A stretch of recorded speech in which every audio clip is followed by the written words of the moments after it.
Hola, som en Jordi Rubio i en Gorra Laquelian i avui us informarem sobre la notícia de ficcions. Durant algunes classes de català, tot quart d'ESO ha estat desenvolupant un conte per grups. L'objectiu era fer un conte a partir d'un inici que podies triar i fer-hi 3 capítols. En total han participat 43 grups, dels quals 3 han quedat finalistes, un a quart A i 2 a quart C. Aquests grups aniran el 18 de maig a Barcelona per veure qui ha guanyat el concurs. A més, els grups finalistes han obtingut un 10 a la nota de català. Els grups que han quedat finalistes són el grup Anna, Carla i Albert, que està compost per l'Anna de la Fuente López, la Carla Julià i l'Albert Martí. El seu conte va de l'Ona, que aconsegueix un penjoll de rubí per ajudar la seva família, però la seva mare, la Dàlia, sospita que hi ha alguna cosa fosca al darrere. Amb el temps descobreix que l'Ona està atrapada per un home que la força a fer encàrrecs il·legals. Decidides a posar-hi fi, mare i filla col·laboren amb la policia per detenir-lo. L'endemà, la Dàlia comença teràpia per afrontar el passat i ajudar millor la seva filla. Aquesta és l'entrevista que els hem fet. Hola, estem aquí amb Aristes Valldevià entrevistant a l'Albert Martín i a la Carla. I ara els hi farem una entrevista perquè han quedat finalistes del concurs de ficcions. Vosaltres us esperàveu quedar finalistes? Sincerament, no ens esperàvem quedar finalistes, encara que la nostra història era molt bona i creiem que ens havíem esforçat molt, però tampoc ens esperàvem quedar finalistes, ja que era molt difícil. I quin dels 3 capítols que heu fet us ha agradat més? Ens agrada bastant més a nosaltres el segon capítol, ja que és com el més elaborat, perquè havíem de tirar cap enrere en la història de la Dàlia i doncs jo crec que és el que a la vegada ens va costar més de fer, però que ens agrada més, ja que parlem de la seva vida en passat i com li va passar tot l'assassinat del marit i tot això. I creieu que aquest concurs es tindria que tornar a fer a l'escola l'any que ve?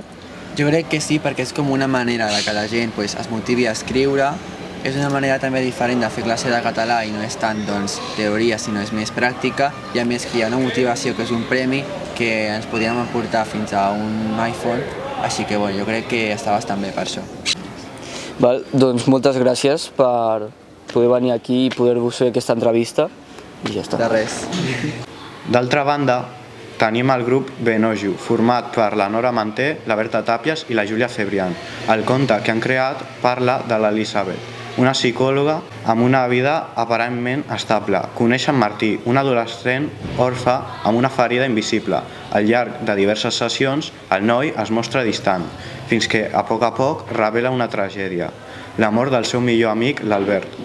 En Martí admet haver-lo matat, consumit per la convicció que no mereix ser estimat. La història culmina amb una última pregunta: som realment lliures? Deixant l'Elisabet i el lector atrapats en el pes d'aquesta reflexió. Aquesta és l'entrevista que els vam fer. Bon dia, avui estem amb el grup de Benojo, de ficcions, que també ha quedat finalista. Comencem per la primera pregunta. Esperàveu quedar finalistes? La veritat és que no, però amb el nostre treball volíem gaudir, intentar-ho fins al final i haver-ho quedat ha sigut un orgull per nosaltres. Quin dels 3 capítols us ha agradat més fer? El capítol que ens han agradat ha sigut el primer i el tercer, el segon ahir. I per últim, com se sentia en Martí quan va confessar el que havia passat amb l'Albert? Es va sentir una mica de diferents maneres. Per una part es va sentir alliberat o com que se li va anar una miqueta, es va treure un pes de sobre, perquè clar, era un secret que portava sobre els ombros tot el rato. Per altra banda, també es va sentir una mica avergonyit perquè li estava mostrant aquesta part d'ell a l'Elisabet, i també per una altra part tenia una miqueta de por per saber què faria l'Elisabet quan ella s'enterés d'això, si el portaria, en plan, si el denunciaria o faria alguna cosa en contra de la seva persona. Doncs moltes gràcies per haver vingut a aquesta entrevista. Res. I fins aquí l'entrevista del grup Benojo. Per finalitzar, el grup Papis, que està format pel Joan Martínez i en Marc Duran. El seu conte tracta sobre la protagonista que està atrapada en una tristesa profunda i, tot i que li costa, decideix anar al psiquiatre per buscar ajuda. A l'institut, una amiga l'atraeix explicant tot allò que ella havia confessat i alguns companys se'n riuen.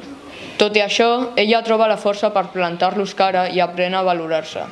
Al final, comença a sentir-se millor i descobreix que no està sola. I aquesta és l'entrevista. Hola, estem amb Aristes Valldemossa, estem amb el Joan i amb el Duran, que han quedat finalistes al concurs de ficcions de català i avui els farem una entrevista. Esperàveu quedar finalistes? No, la veritat és que no. Vam seguir la història de l'autor Jordi Serra i Fabra del seu llibre Constant Picassiana, seguint el seu començament pas a pas, amb els seus 3 capítols, bastant bé, bona ortografia, amb un bon vocabulari, però la veritat és que no esperàvem quedar finalistes. D'on va sortir la vostra... I li parla sobre la depressió que està patint. Per què creieu que la protagonista es sentia tan trista i sola al principi? Perquè al principi de la història es veu com clarament té una depressió i no sap com sortir. Fins aquí la nostra entrevista, gràcies per venir. Finalment, volem desitjar sort a aquests 3 grups i esperem que algun dels 3 guanyi el concurs. Ha locutat en Jordi Rubio i en Gorra Raquelian.